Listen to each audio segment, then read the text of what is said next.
पर वही चीज वायरल हो रहा है, वही चीज दिखाया जा रहा है, हर स्ट्रीम मीडिया चला रही है, जो कि उसका विरोध कर रहे थे सांसद चंद्रशेखर आजाद जी, फिर भी वो असफल रहे। आइए हम है कि मुस्लिमों के लिए कितना खतरनाक है यह खतरनाक चीज है। वो एक अरबी भाषा का शब्द है जिसमें कहा जाता है कि खुदा कहाँ है लोग, ये संत महात्मा तो है ही नहीं, ये लोग गुंडा है, हम लोग गुंडा ही। हिंदू राष्ट्र से आपको क्या दिक्कत है? हिंदू राष्ट्र से आपको क्या दिक्कत है? हिंदू राष्ट्र दिक्कत है, यह देश हिंदू राष्ट्र हो जाएगा कुछ भी नहीं है, भारत बर्बाद हो जाएगा। बहुत सारा मुस्लिम कंट्री है, बहुत सारा मुस्लिम कंट्री है, क्या वो देश सबसे खराब काम है। कैसे खतरनाक है? जो जैसा किया जैसी करनी वैसी भरनी होता है। आप सुने होंगे ना, जैसी करनी जैसा किया वैसा उनको नाम दे दिया गया। इसमें क्या दिक्कत है? कौन की समानता स्थापित हो, तो हिंदू धर्म की तो बात ही नहीं होनी चाहिए भारत में।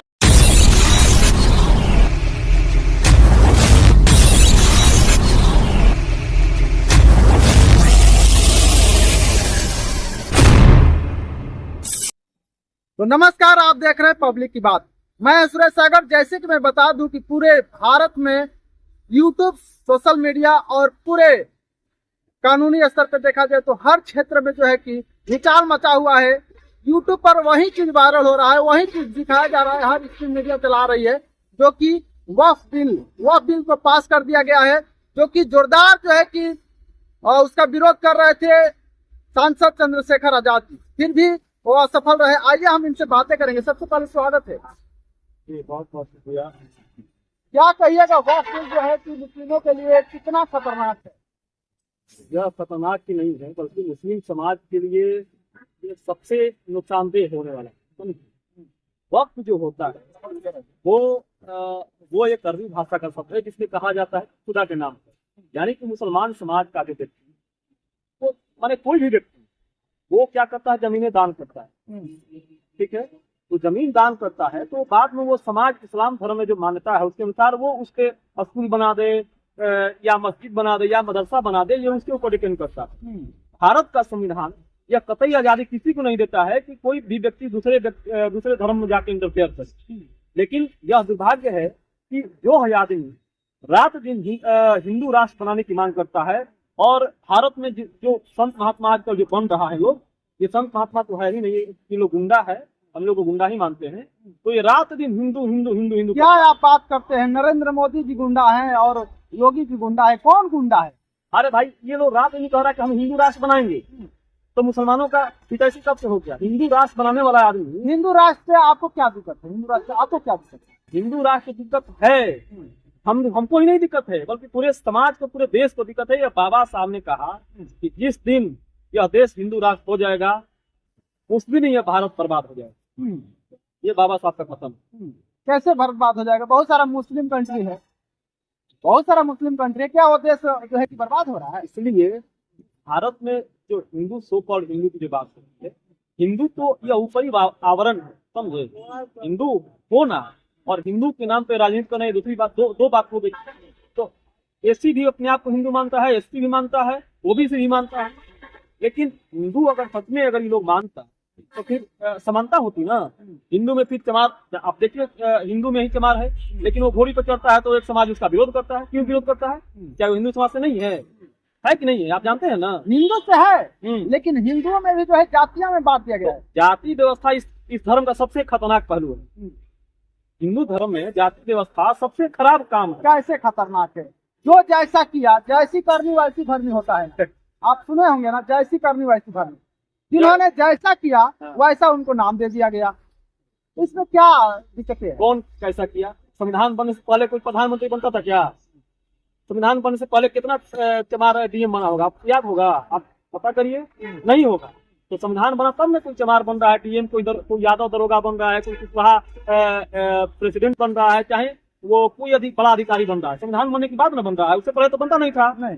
तो संविधान इस देश का सबसे बड़ा सर्वोच्च ग्रंथ है भाई, और वो कहता है कि भारत में हर एक प्रकार की समानता स्थापित हो।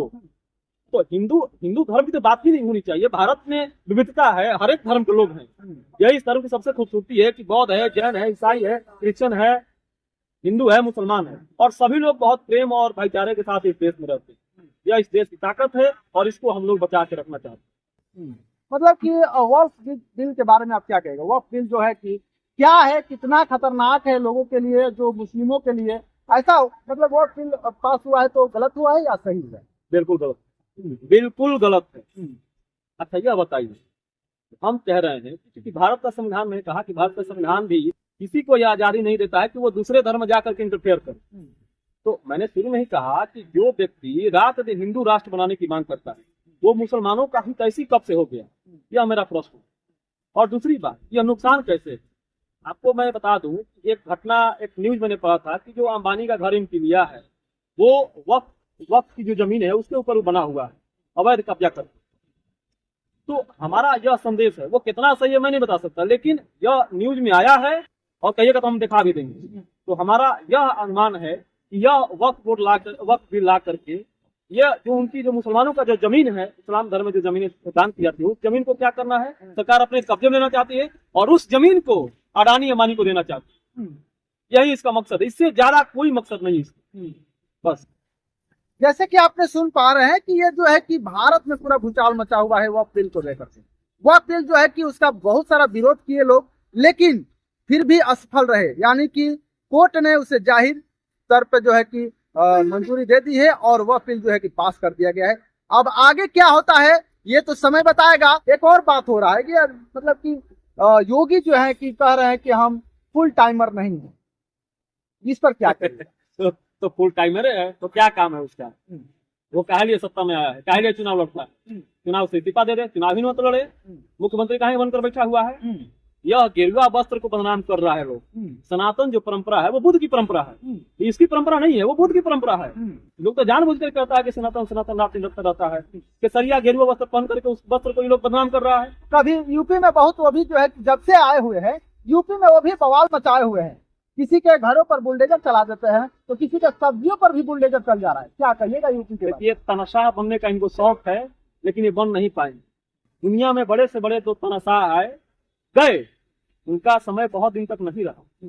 ये भी हैं, चले जाएंगे, समझे? तो हम इनसे इतना ही गुजारिश करते हैं कि चूंकि आप देखिए कि ये कहते हैं कि हम हिंदुओं के रक्षक हैं, लेकिन सबसे ज्यादा नुकसान हिंदुओं को पहुंचाया इस आदमी ने। चमारों का घर तोड़ा गया, यादवों को मारा गया, मुसलमानों को मारा गया, दलितों को मारा गया, किसको नहीं मारा गया इसके राज्य में? किसको छोड़ा गया? क्या चुन करके टारगेट किया जा रहा है। सबसे बड़े गुंडे, सबसे बड़े अपराधी किसके राज्य में डेवलप हुए हैं आज? अभी आप देख लीजिए, पता करिए, उनका नाम देख लीजिए, उनका टाइटल देख लीजिए। तो ऐसा आदमी सत्ता में रहने लायक नहीं है। अगर ये संत मानता है तो कहीं चला जाए जंगल में, कहीं किसी मठ में चला जाए। चुनाव क्यों लड़ रहे हो भाई? क्यों बदनाम कर रहे हो कि हम संत नहीं है? असंत तो है नहीं है।